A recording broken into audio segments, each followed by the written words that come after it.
So I've been on YouTube again for over a month now, and today I'm sharing what worked, what has not worked, and maybe a couple insights here that'll help you get your channel up and running, and you can build a meaningful list of subscribers who are here to hear from your niche, here to hear your delivery, and maybe most of all, connect with the authentic you right on your YouTube channel. So 1 month in, I've made plenty of mistakes, right? And so let me share a couple of them with you, but I have found some really important things, and maybe that's a great place to start. What am I doing right? Because I have momentum, I have subscribers, and I've got a continuous feedback loop that is letting me know what's working on YouTube and what hasn't, and what I've needed to update in my skill set.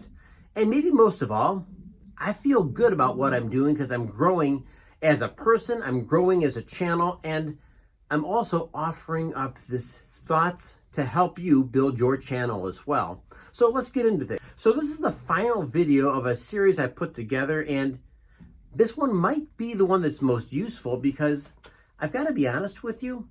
Some of the insights I've received is this idea that I need to be a perfectionist, right? And I create a video, I try to put up a high quality video, and I'm always striving for a 10. And the fact of the matter is, quite often my videos will rank somewhere as an 8 or a 9. And I can beat myself up about those videos, but I've gotten very comfortable about, once again, process over perfection, that in time, my videos will get better. So that's the first thing, and maybe it's something you can relate to, right? Here's another. Once I create a video, my thumbnails really do matter. Because let's face it, if there's somebody on their phone or they're on their computer and they're scrolling, they're doing a search, maybe they're on YouTube TV, you need to have a thumbnail that really catches their attention. And when you talk about catches their attention, they are going to look at your thumbnail for about 1 to 3 seconds and either skip it or click play. It's that simple. So one thing I've spent a lot of time doing and maybe beating myself up a little bit about, the fact is, my thumbnails have varied quite a bit. I've gone ahead and experimented with different thumbnails, how they work, how they're failing. Am I getting the click-through response, or am I just getting passed on by because my thumbnail's not effective? The fact is, I could have really super meaningful content.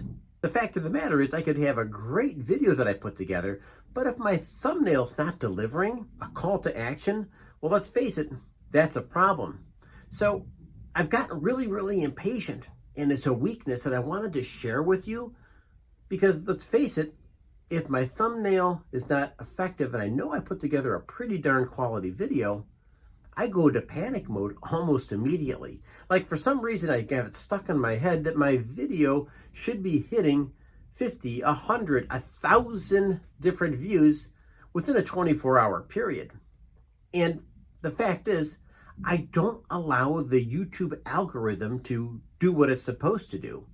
And that really is a process in of itself. See, the way the algorithm is set up, you go ahead and you produce a video.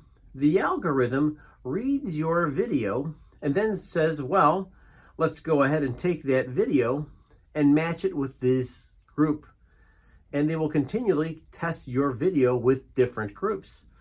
And of course, with that, you become really, really impatient because the YouTube algorithm really tries to dial in as much as possible. And the fact is, unless you get immediate results, you get panicky. And I'm one of the guys that have gotten panicky before. Do you realize I've changed the thumbnail 4 or 5 times within a 24-hour period? And that really doesn't give the YouTube algorithm much of a chance to read, to match, to push out a video and test like the scientific process would have them. Instead, I'm constantly changing. And I guess that's sort of like going to the doctor every day of the week, right? You go to the doctor every day of the week and they do baseline testing. And if every single day of the week, you come to a conclusion that you got a problem, you got a different problem, then the doctor might wind up saying, hey, don't let this patient back anymore. Or they're going to give you 10 different prescriptions and you really never solved the real problem. And in this particular case, I'm the problem. And maybe you have to give yourself a little bit of grace and forgiveness in this process, because YouTube really is a challenge. And the fact is, unless you really recognize where your strengths and your weaknesses are, and that you might not have a real thorough feedback loop, you could be doing a considerable amount of damage to yourself. And so with that, I put a video together today. It should only last 4 to 5 minutes, but it gave you a couple of real important insights. Maybe the most important of the insights is give yourself a little bit of forgiveness and grace in the process. Allow YouTube to do its work. And after a 24 to 48 hour period, you're not getting desired results, then tinker with the process. The fact of the matter is, every single day, you're creating a feedback loop. How's the loop working? And then you can break things down a little bit further, like how do I improve? What tests did I run? What didn't work? And what worked better next time? And if you do that, you do a lot. Hey, remember to engage, encourage, and inspire everybody you meet, and you'll do wonders here on YouTube. Have a great day.